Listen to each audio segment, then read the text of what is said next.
Hi, this is Shine. Learn English with Shine channel မှာကြိုဆိုပါရစေ။ English စာနဲ့ပတ်သက်လို့သင်ခန်းစာတွေကိုပုံမှန်တင်ပေးသွားနေရမို့channel ကို subscribe လုပ်ထားနိုင်ပါတယ်။ဒီနေ့မှာတော့ grammar နဲ့ပတ်သက်ပြီးပြောပြသွားမယ်။ grammar ထဲမှာမှ present continuous နဲ့ပတ်သက်ပြီးပြောပြသွားမှာဖြစ်တယ်။ present continuous ဆိုတာလက်ရှိဖြစ်ပျက်နေတဲ့အကြောင်းအရာတွေကိုပြောတဲ့အခါမှာသုံးတယ်။ present continuous မှာဥပမာ I am doing တစ်ခုခုကိုလုပ်နေတယ်။ဥပမာ sentence ပထမဆုံးတစ်ခုအနေနဲ့ John is in his car. He is on his way to work. He is driving to work. John ကသူ့ရဲ့ကားထဲမှာသူကအလုပ်ကိုသွားနေတယ်။သူ့ကိုအလုပ်ကိုသွားနေတဲ့လမ်းမှာရောက်နေတယ်။ပြီးတော့အဲ့ဒါကြောင့်သူကကားမောင်းနေတယ်။အဲဆိုဒါလက်ရှိဖြစ်ပျက်နေတဲ့အကြောင်းအရာတွေကိုပြောတဲ့အခါမှာသုံးတာ။ဒီနေရာမှာအင်္ဂလိပ်လိုဘာသာပြန်ရမယ်ဆိုရင် I'm doing something. I started doing it and I haven't finished. But I'm in the middle of doing it. တခုခုကိုလုပ်လိုက်တယ်။လုပ်နေတဲ့တောအတွင်းမှာပဲဖြစ်ပျက်နေတဲ့အကြောင်းအရာ။ဒီနေရာမှာကျွန်တော် on my way ကိုပြောချင်တယ်။ on my way ဆိုတာ English speaking မှာဆို phrase အသုံးများတယ်။လမ်းမှာလို့ပြောချင်တာ။ I'm on my way home. အိမ်ကိုသွားနေတဲ့လမ်းမှာ I'm on my way to school. ကျောင်းကိုသွားနေတဲ့လမ်းမှာ I'm on my way to my university. I'm on my way to work. အလုပ်ကိုသွားနေတဲ့လမ်းမှာဒီနေရာမှာ pronunciation နဲ့ပတ်သက်လို့ပြောရမယ်ဆိုရင် work walk work walk work နဲ့ walk နဲ့မတူဘူး I'm walking to work walk work မတူဘူးအဲဆိုကျွန်တော် example sentence အနေနဲ့ဆက်ကြည့်မယ် okay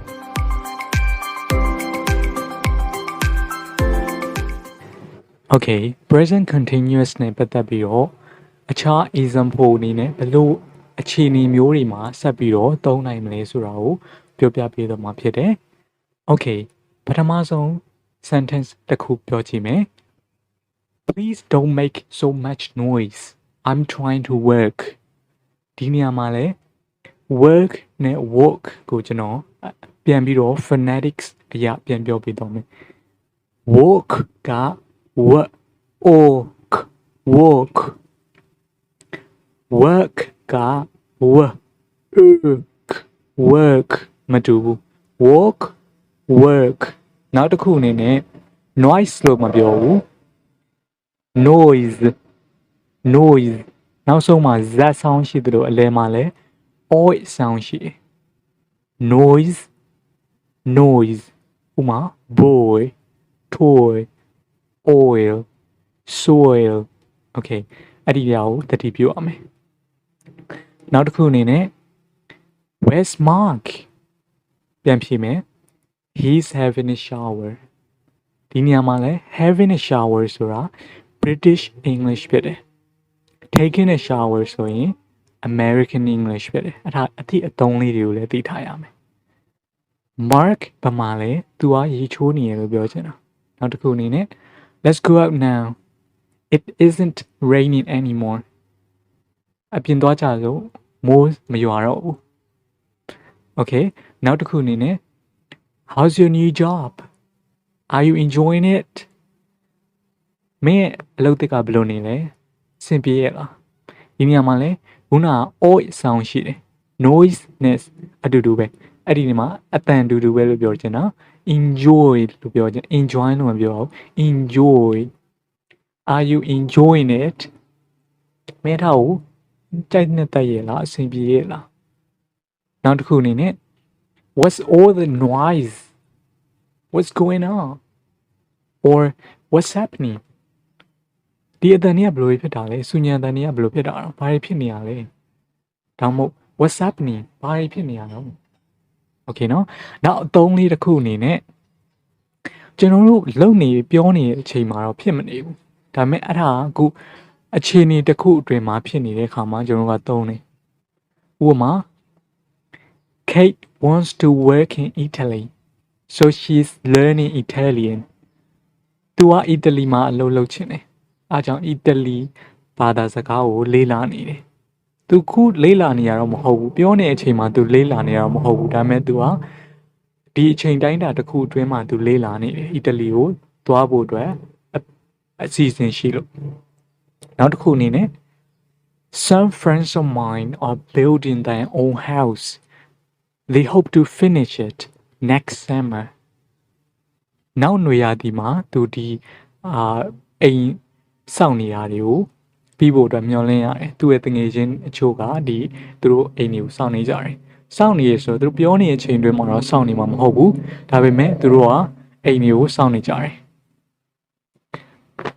နောက်သုံးလို့ရတဲ့အသုံးကတော့ဒီနေ့